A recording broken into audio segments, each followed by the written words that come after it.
Bapa di dalam surga, pada malam hari ini kami datang ke hadapan-Mu. Kami berhadapan dengan realitas dosa di dalam kehidupan kami sebagai manusia. Dan kami melihat efek daripada dosa itu di dalam kehidupan kami yang merusak kami, memperbudak kami, membawa kami jauh dari Tuhan, bahkan yang menghancurkan hidup kami ya Tuhan.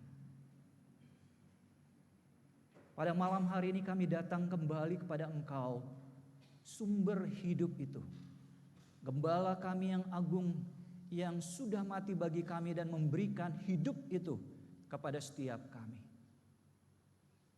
Dan kami berdoa ya Tuhan, biarlah kiranya Allah Roh Kudus Tuhan bekerja di tengah-tengah kami. Roh Kudus Tuhan hadir di dalam hidup kami, di dalam ibadah kami pada malam hari ini.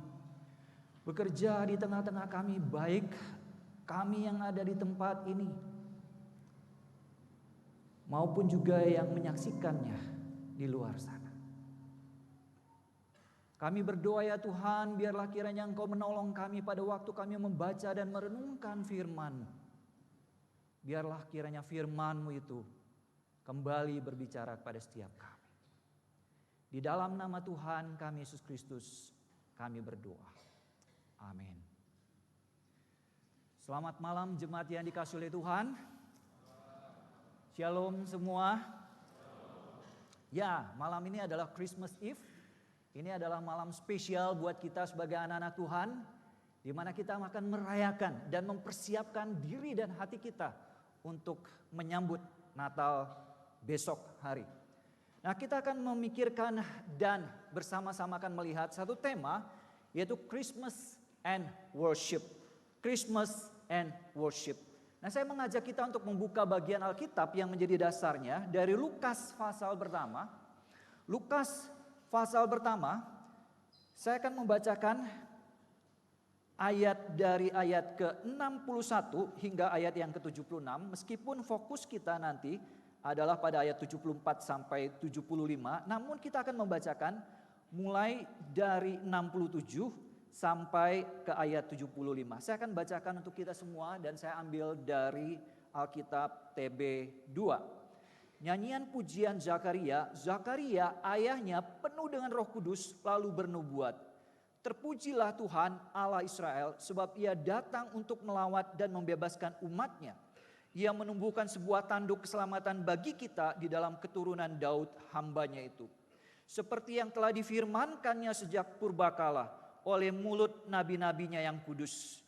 Untuk menyelamatkan kita dari musuh-musuh kita dan dari tangan semua orang yang membenci kita, untuk menunjukkan rahmat-Nya kepada nenek moyang kita dan mengingat perjanjian yang kudus, yaitu sumpah yang diucapkannya kepada Abraham bapa leluhur kita, bahwa Ia mengaruniai kita supaya kita terlepas dari tangan musuh, dapat beribadah kepadanya tanpa takut dalam kekudusan dan kebenaran di hadapannya seumur hidup kita. Saudara yang dikasihi oleh Tuhan, tema pada malam hari ini adalah Christmas and Worship.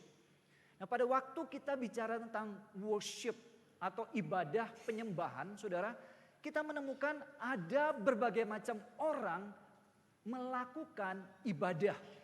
Ada berbagai macam cara orang untuk kemudian melakukan ibadah. Saudara, kalau kita memperhatikan misalnya umat Buddha. Umat Buddha pada waktu mereka melakukan ibadah, misalnya seperti di Tibet, saudara, umat Buddha di Tibet itu ada yang kemudian mempraktekkan yang namanya, saudara sekalian, mereka tuh berjalan 3 langkah, dan kemudian setelah 3 langkah mereka kemudian berlutut, bukan hanya berlutut, tapi tengkurap, saudara sekalian. Itu mereka kerjakan dan mereka lakukan mulai dari satu kota sampai ke ibu kota daripada Tibet itu.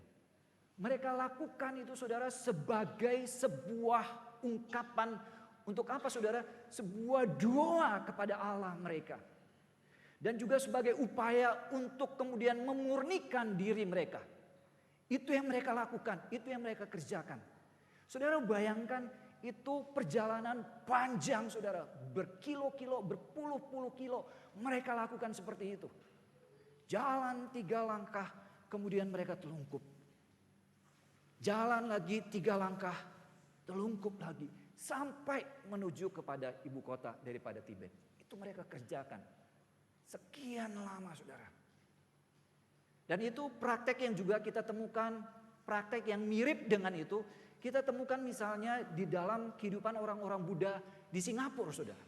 Orang-orang Buddha di Singapura misalnya sama. 3 langkah kemudian bersujud. Kali ini lebih mudah begitu ya. Kalau itu betul-betul telungkup benar. Kali ini 3 langkah sujud aja.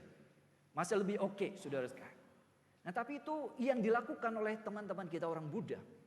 Nah ada lagi kemudian dilakukan oleh misalnya orang-orang Muslim saudara. Pada waktu mereka beribadah saudara, pada waktu mereka mau melakukan sholat misalnya. Mereka melakukan yang namanya wudhu. Mereka membersihkan diri dengan air. Dan setelah itu melakukan sholat dengan cara-cara tertentu. Nah pertanyaan buat kita sebagai orang-orang Kristen. Buat kita sebagai orang Kristen adalah bagaimana sih caranya kita orang Kristen beribadah di hadapan Tuhan. Seperti apa kita sebagai orang-orang Kristen beribadah ke hadapan Tuhan dan menyembah Tuhan. Dan apa kemudian dampak efek daripada kelahiran Tuhan Yesus Kristus di dalam kehidupan kita sebagai orang Kristen pada waktu kita beribadah di hadapan Tuhan saudara sekalian. Adakah dampak daripada Natal itu, kelahiran Tuhan Yesus dan karyanya di atas kayu salib itu terhadap kita sebagai orang-orang Kristen? Apa dampaknya, apa pengaruhnya terhadap kita sebagai orang-orang Kristen? Apa yang kemudian Natal itu kerjakan di dalam kehidupan kita sebagai orang-orang Kristen? Yang membuat penyembahan kita, ibadah kita ke hadapan Tuhan itu menjadi sesuatu yang berbeda. Saudara, itu kita temukan di dalam bagian ini saudara sekalian. Di dalam perikop yang kita baca ini. Kalau saudara perhatikan perikop ini adalah bagian daripada nyanyian ucapan syukur daripada Zakaria. Zakaria itu adalah ayah daripada Yohanes Pembaptis. Pada waktu dia mendapat kabar bahwa anaknya telah lahir, Yohanes Pembaptis, maka kemudian dia penuh dengan Roh Kudus dan menaikkan sebuah pujian karena dorongan daripada Roh Kudus. Sehingga lagu ini dikenal dengan sebutan Benedictus. Terpujilah Benedictus. Di dalam bahasa Latinnya saudara.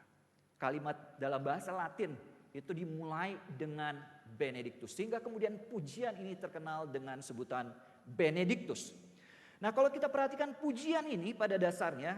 Kita akan bisa melihat bahwa pujian ini saudara sekalian yang pertama-tama itu berbicara tentang Allah yang kemudian datang itu. Mesias yang datang ke dalam dunia ini. Dia yang masuk ke dalam dunia ini. Sesuai dengan nubuatan di dalam perjanjian lama. Sesuai dengan nubuatan dari perjanjian lama maka kemudian lahir sang Mesias itu. Nah apa yang dia kerjakan saudara sekalian.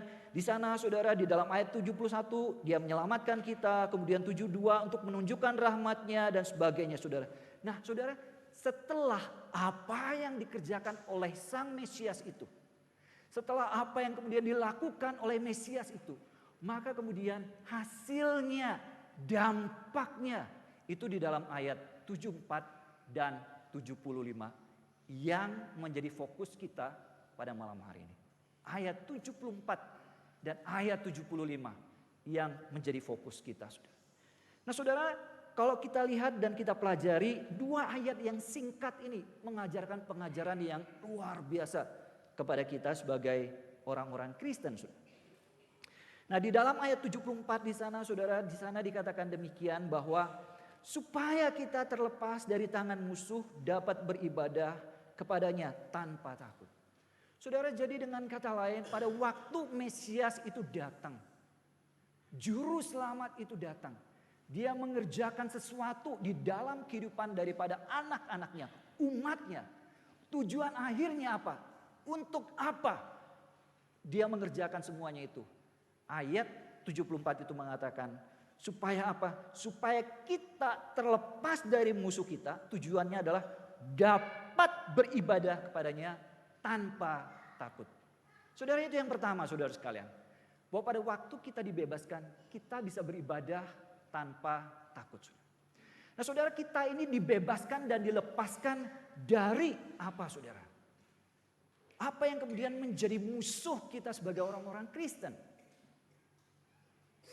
Saudara, di dalam kehidupan kita sebagai anak-anak Tuhan, maka musuh yang paling utama itu adalah dosa itu sendiri dan iblis itu sendiri.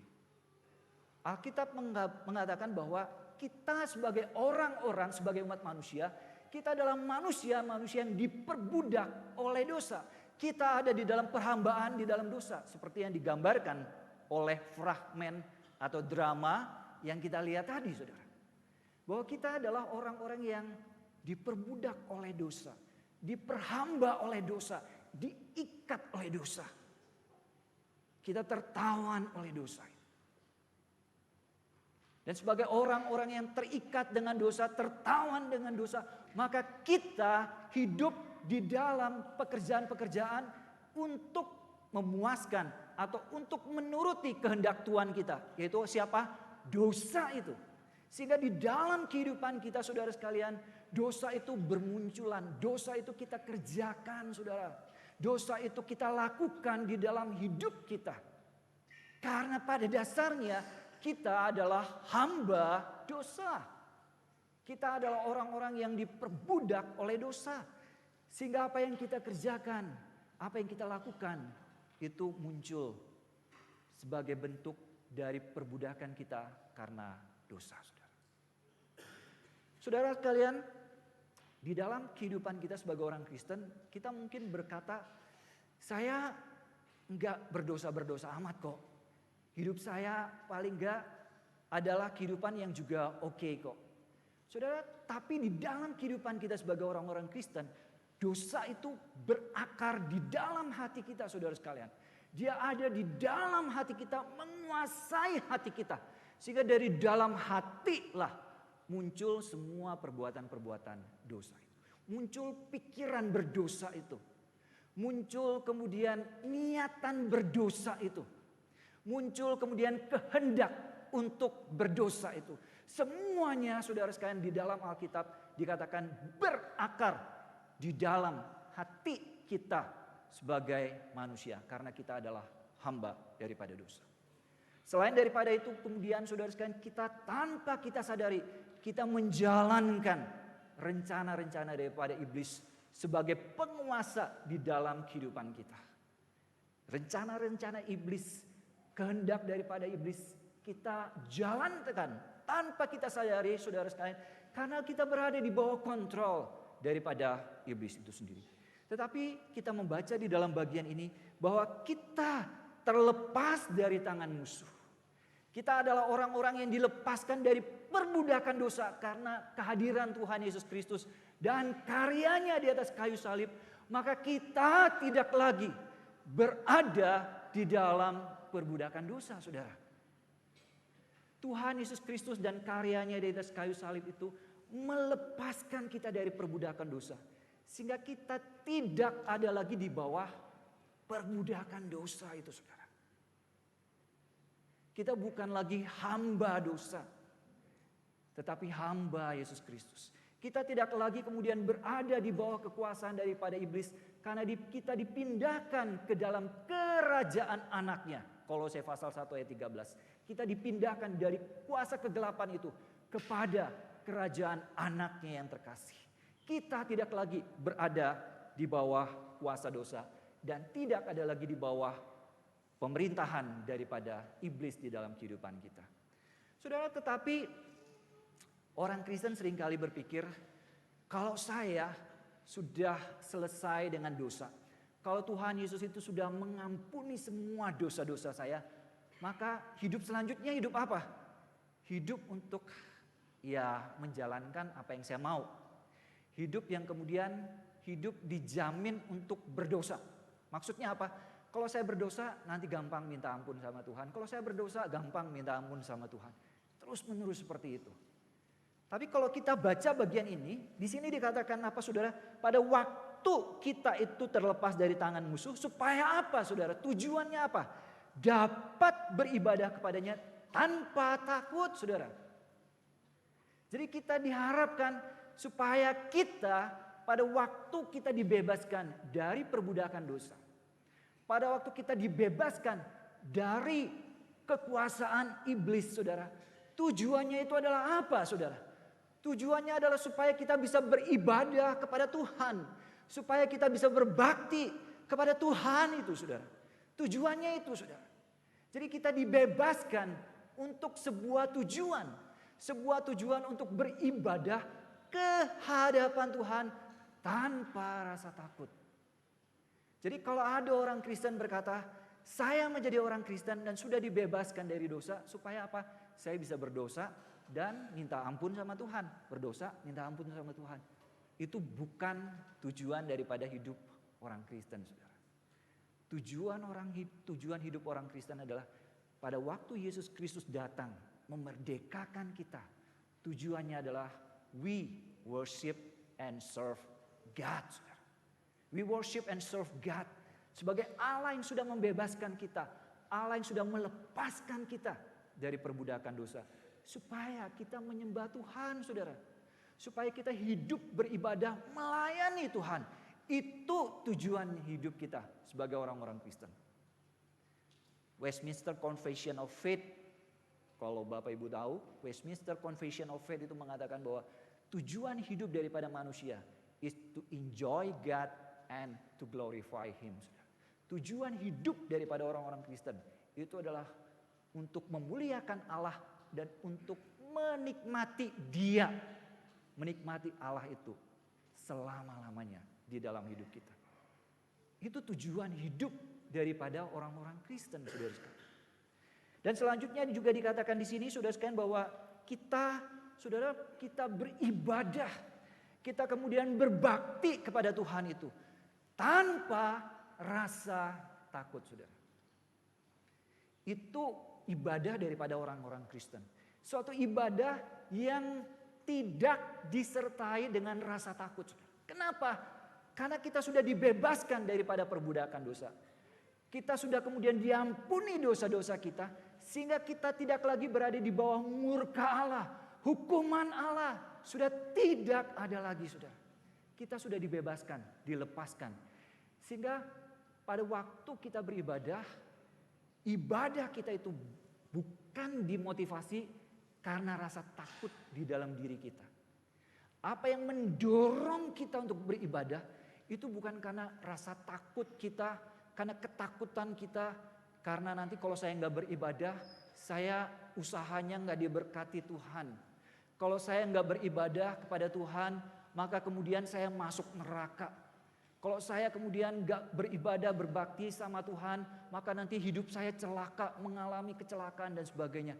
Saudara, konsep seperti itu, saudara sekalian, itu adalah bukan konsep ibadah orang Kristen, saudara. Konsep ibadah orang Kristen adalah konsep ibadah yang tidak lagi disertai dengan rasa takut, saudara. Jadi kalau masih ada orang-orang Kristen, saudara sekalian, di dalam hidupnya beribadah, saya beribadah, datang ke gereja, menyembah Tuhan, beribadah kepada Tuhan, memberikan persembahan, menaikkan pujian, menaikkan doa. Semuanya itu saya lakukan karena apa? Supaya nanti usaha saya nggak mengalami celaka, nggak mengalami musibah, saya nggak mengalami sakit. Tuhan kalau saya nggak datang ke gereja akan menghukum saya dan sebagainya. Saudara, ibadah ini seperti ini adalah ibadah yang kemudian dimotivasi dengan rasa takut, betul nggak? Rasa takut yang mendorong orang. Tapi saudara, kalau kita menjadi orang tua, saya yakin ada banyak Bapak Ibu di sini yang menjadi orang tua. Kalau kita punya anak dan anak itu taat kepada kita, anak itu tunduk pada kita, maka saudara sekalian, apa alasannya saudara sekalian yang membuat kita itu senang, saudara sekalian? Apakah kemudian pada waktu anak itu taat tunduk pada kita karena takut gentar dengan kita, saudara sekalian? Papa mama misalnya galak, serem misalnya ya, misalnya. Galak, serem, takut, jadi taat pada orang tua. Atau dia mau lakukan itu karena dia tahu dia mengasihi orang tuanya. Mana yang lebih baik? Mana yang kita suka sebagai orang tua? Kira-kira. Buat orang tua, kira-kira yang mana yang lebih baik? Mana yang lebih baik? Karena sayang kan, betul nggak? Buat kita, kalau anak-anak itu datang mematuhi kita karena sayang dengan orang tua, itu menyukakan hati kita, betul nggak saudara? Saudara, demikian juga saudara sekalian pada waktu kita beribadah, saudara. Kalau motivasinya takut masuk neraka, misalnya begitu ya, ditakut-takutin dengan neraka. Nanti kalau kamu nggak ibadah, kamu ibadahnya nggak diterima Tuhan, masuk neraka. Kalau nanti kamu kemudian nggak ibadah, kemudian nggak ada pahalanya waktu di sorga, nanti pahalanya minim, kurang. Maka kemudian mengalami penghukuman. Kalau kamu nggak beribadah, nanti usahamu nggak diberkati Tuhan, maka berantakan usahanya dan sebagainya. Saudara, takut itu saudara sekalian bukan motivasi yang baik untuk beribadah, saudara. Tapi motivasi yang baik adalah ibadah itu merupakan ungkapan syukur kita di hadapan Tuhan. Ucapan syukur kita yang sudah membebaskan kita, dia sudah bebaskan kita, maka kita boleh dengan bebas sekarang datang ke hadapan Tuhan, bersyukur ke hadapan Tuhan, beribadah ke hadapan Tuhan dengan hati yang bersyukur, dengan hati yang mengerti bahwa saya sudah dibebaskan dan sekarang mau bersyukur, memuji Tuhan, berdoa ke hadapan Tuhan untuk memiliki satu relasi yang baik dengan Tuhan itu, saudara. Itu motivasi yang baik, saudara, untuk kita beribadah ke hadapan Tuhan. Bukan lagi dengan rasa takut, saudara. Itulah sebabnya di tempat ini dikatakan, saudara sekalian, bahwa kita beribadah kepadanya tanpa takut, saudara. Karena masalah dosa itu sudah dibereskan oleh Tuhan Yesus. Masalah kemudian diperbudak oleh iblis sudah dibereskan oleh Tuhan Yesus Kristus. Sehingga kalau itu semua sudah dibereskan, kita adalah orang-orang yang ada di dalam relasi dengan Tuhan. Kita adalah anak-anak Allah, saudara. Roma pasal 8 ayat pertama mengatakan, di dalam Kristus tidak ada lagi penghukuman, saudara. Tidak ada lagi, saudara. Jadi ibadah itu kita kerjakan. Ibadah itu kita lakukan, saudara. Tanpa rasa takut. Karena kita mengasihi Tuhan itu. Karena kita mengasihi dia. Sehingga kita berkata di dalam hati, I love you God. I love you Lord. I love you Jesus. Dan pada waktu kita menyanyi, berdoa, memuji Tuhan. Itu adalah ungkapan kasih kita kepada Allah yang sudah lebih dulu mengasihi kita. Saudara, tetapi di dalam bagian yang lain, saudara sekalian, di dalam bagian ini, kita juga menemukan bahwa meskipun kita dapat beribadah kepadanya tanpa takut, tapi saudara sekalian perhatikan, ayat 75 itu mengajarkan sebuah kebenaran yang lain. Ayat 75 mengatakan di dalam kekudusan dan kebenaran di hadapannya seumur hidup kita. Saudara, jadi pada waktu kita beribadah ke hadapan Tuhan, saudara sekalian, saudara, maka kita juga diminta, maka kita juga diharapkan untuk beribadah kepada Tuhan kita di dalam kebenaran dan kekudusan.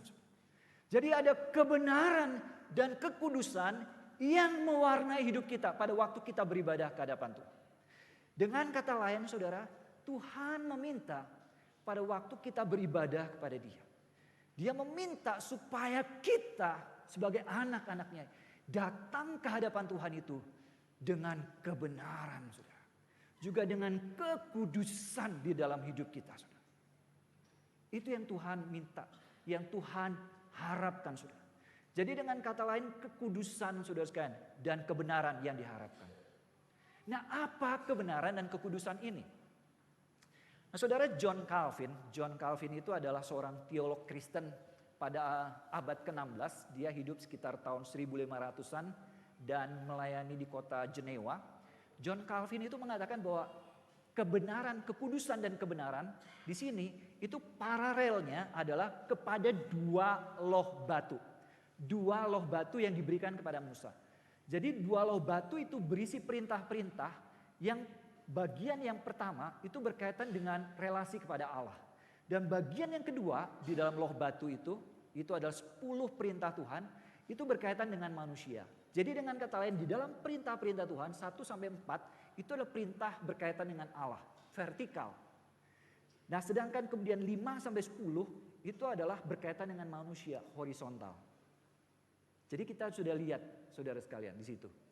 Jadi saudara, Calvin mengatakan bahwa kekudusan itu berkaitan dengan relasi kita dengan Tuhan. Jadi pada waktu kita berelasi dengan Tuhan, maka hidup kita itu harus disertai dengan kekudusan. Artinya apa saudara? Artinya hidup kita harus sesuai dengan firman Tuhan. Hidup kita harus sesuai dengan perintah-perintah Tuhan. Saudara. Itu yang diharapkan di sini. Memiliki kekudusan. Jadi relasi kita dengan Tuhan. Di dalam relasi kita yang vertikal dengan Tuhan itu diwarnai dengan kekudusan. Ada kekudusan di dalam hidup kita. Pada waktu kita masuk ke hadapan Tuhan, beribadah ke hadapan Tuhan, maka kita beribadah ke hadapan Tuhan dengan hidup yang kudus, saudara sekalian. Bukan hidup yang penuh dengan dosa, saudara.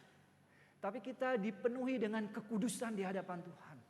Kehidupan yang benar di hadapan Tuhan, saudara. Hidup yang memiliki kekudusan. Bukan hidup yang kemudian dipenuhi dengan dosa. Jadi pada waktu kita datang dengan Tuhan, di hadapan Tuhan, kita datang dengan tangan yang penuh dengan dosa. Dengan kemudian pikiran yang penuh dengan dosa. Dengan kehidupan yang penuh dengan dosa. Bukan itu, saudara. Tapi di sini kita diharapkan datang ke hadapan Tuhan dengan kekudusan, saudara. Saudara, selain daripada itu, tetapi juga kemudian di dalam relasi kita dengan sesama. Relasi kita dengan sesama dipenuhi juga dengan kebenaran, saudara. Kebenaran di sini dalam pengertian kita memperlakukan orang lain secara fair, secara adil, secara benar. Sesuai dengan perintah Tuhan yang vertikal itu. Mulai dari hukum ke-5 sampai ke-10. Itu yang kita kerjakan terhadap sesama kita. Jangan membunuh, jangan berzina, jangan mencuri, jangan bersaksi dusta, jangan menginginkan barang milik orang lain. Hormati ayahmu dan ibumu, hormati orang tuamu. Itu semua berkaitan dengan yang vertikal. Itu yang kita kerjakan. Saudara, dengan kata lain pada waktu kita datang beribadah di hadapan Tuhan. Kita memiliki kehidupan yang kudus dan kita juga memiliki kehidupan yang benar dengan sesama kita. Vertikalnya beres, horizontalnya juga beres. Itu yang diminta di sini. Kita beribadah ke hadapan Tuhan dengan benar di hadapan Tuhan. Kita beribadah di hadapan Tuhan dengan kekudusan di hadapan Tuhan. Dan saudara, semuanya itu saudara sekalian, itu berakar di dalam hati manusia. Dengan kata lain saudara, syarat kita beribadah itu, kekudusan dan kebenaran itu akarnya di dalam hati manusia, saudara. Jadi dengan kata lain, kalau mau kekudusan dan kebenaran itu munculnya harus muncul di mana? Di dalam hati lebih dulu yang akan muncul keluar. Munculnya mulai dari mana? Mulainya dari dalam hati kita yang akan kemudian terwujud nyata di dalam kehidupan kita sehari-hari. Akarnya di dalam hati kita, saudara. Saudara yang dikasihi oleh Tuhan, tetapi sayang sekali, seringkali saudara, orang-orang Kristen saudara, yang sudah dibebaskan oleh dosa, di dalam hidupnya bukan lagi hamba dosa, tetapi di dalam perjalanannya mengikuti Tuhan Yesus Kristus, seringkali masih menyisakan sedikit, masih menyisakan saudara sekalian dosa-dosa itu dan menyimpannya. Belum saudara betul-betul membereskannya di hadapan Tuhan.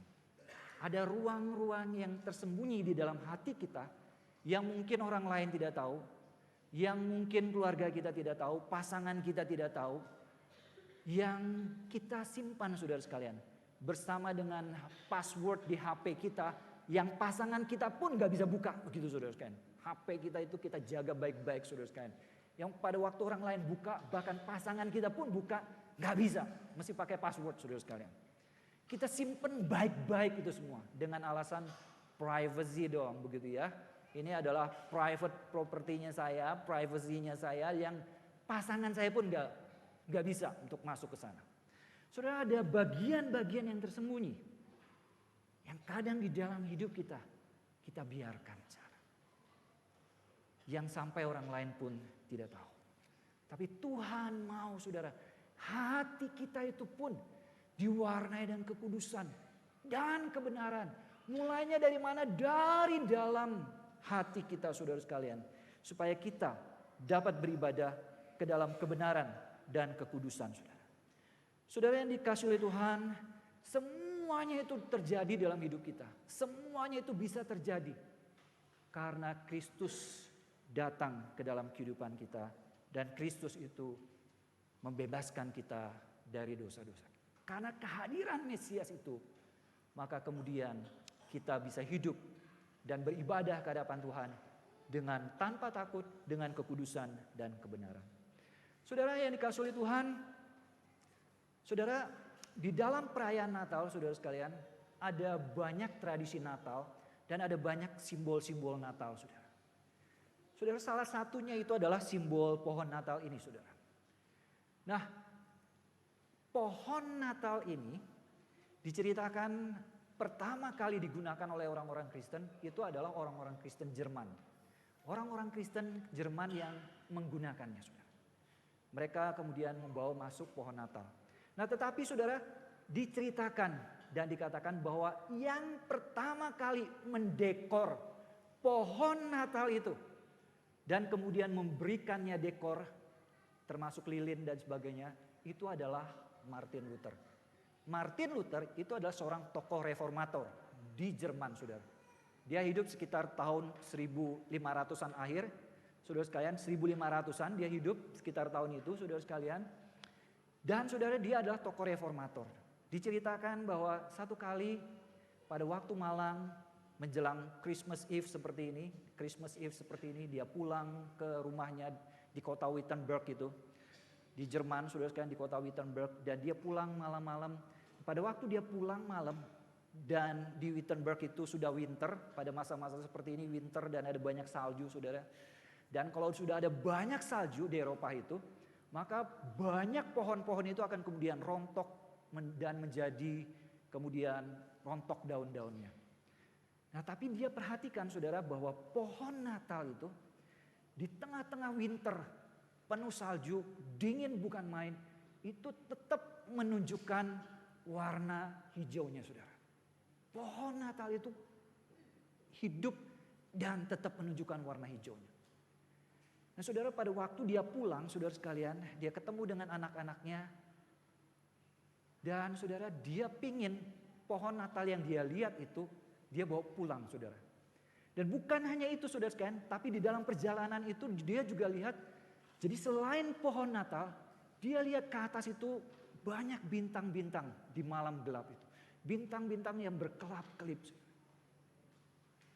Dan akhirnya Martin Luther bawa pohon Natal itu pulang ke rumah.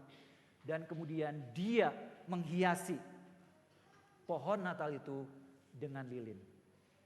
Dan dia mengatakan kepada anak-anaknya, pohon Natal itu adalah pohon yang hidup meskipun mengalami winter. Jadi dengan kata lain dia menunjukkan pohon Natal ini menunjukkan sebuah hidup yang kekal, saudara sekalian.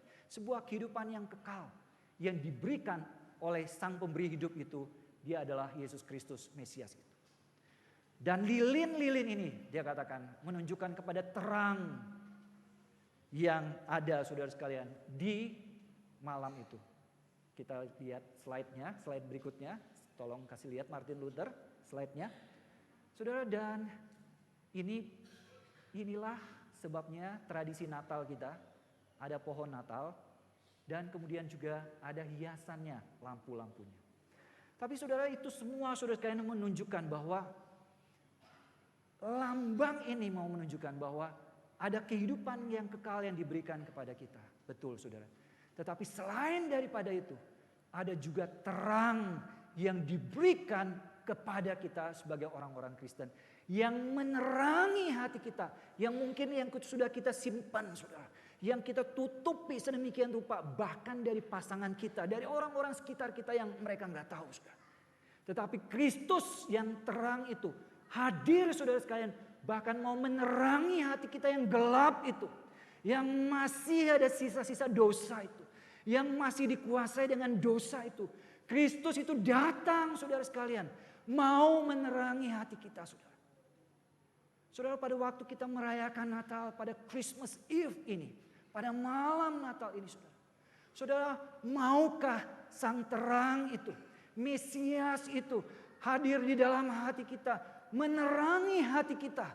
Kalau ada hati kita yang kemudian masih kita tutupi dengan hal-hal yang gelap, saudara. Hal-hal yang hitam. Maka pada malam hari ini, saudara sekalian, kita mau berdoa, saudara. Supaya Tuhan Yesus sang terang itu hadir juga di dalam hati kita, meneranginya dan membereskan hati kita. Sehingga kita bisa datang beribadah ke hadapan Tuhan dengan tanpa takut, dengan dihiasi kekudusan dan kebenaran. Dan maukah kita, saudara, menerimanya? Maukah kita membiarkan sang terang itu masuk ke dalam hati kita, meneranginya, saudara? Yang kita yang sudah selama ini bergumul dengan dosa-dosa kita, yang selama ini bergumul dengan perbudakan dosa itu, pada malam hari ini, di tengah-tengah suasana Christmas Eve ini, kita mau dan berdoa supaya Kristus itu masuk dan meneranginya. Maukah kita, saudara? Mari kita berdoa. Saudara yang dikasihi oleh Tuhan, saya mengajak kita untuk bersama-sama bangkit berdiri. Kita semua bangkit berdiri dan kita berdoa di dalam hati kita masing-masing. Adakah kita pada malam hari ini sudah membiarkan Kristus sang terang itu masuk ke dalam hati kita, bahkan dalam hati kita yang paling dalam, relung-relung yang gelap itu, yang selama ini kita tutupi? Maukah pada malam hari ini kita biarkan Roh Kudus bekerja? Sang terang itu datang dan masuk ke dalam hati kita.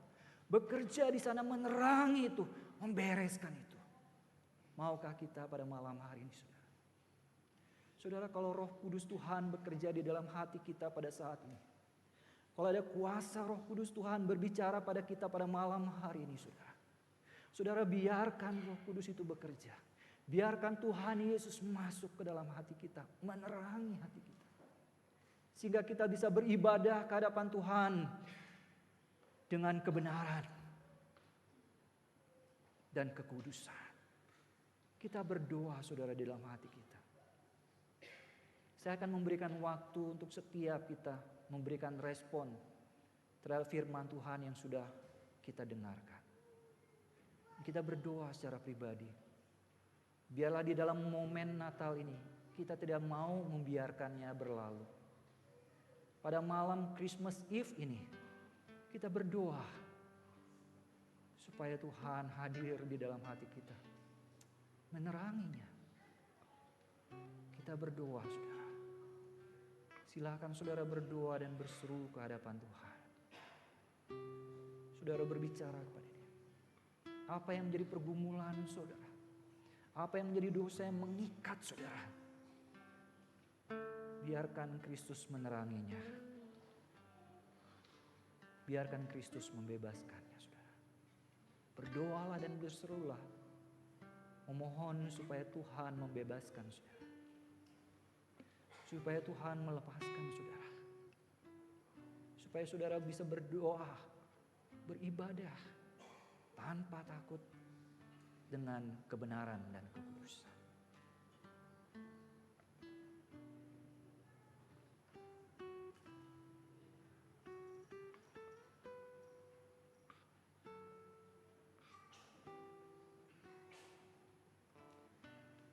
Bapa di dalam surga, kami datang pada malam hari ini ya Tuhan. Engkau tahu isi hati kami yang paling dalam. Engkau tahu relung-relung yang paling dalam.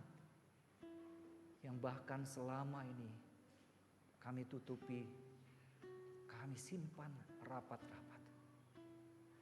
Tapi Tuhan, pada malam hari ini biarlah Engkau meneranginya Tuhan.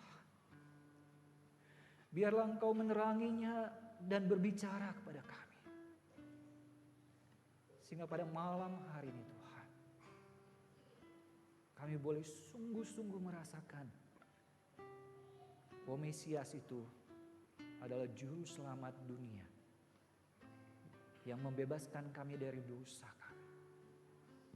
Dan Dia juga menerangi hati kami. Hamba-Mu berdoa untuk setiap anak-anak-Mu di tempat ini.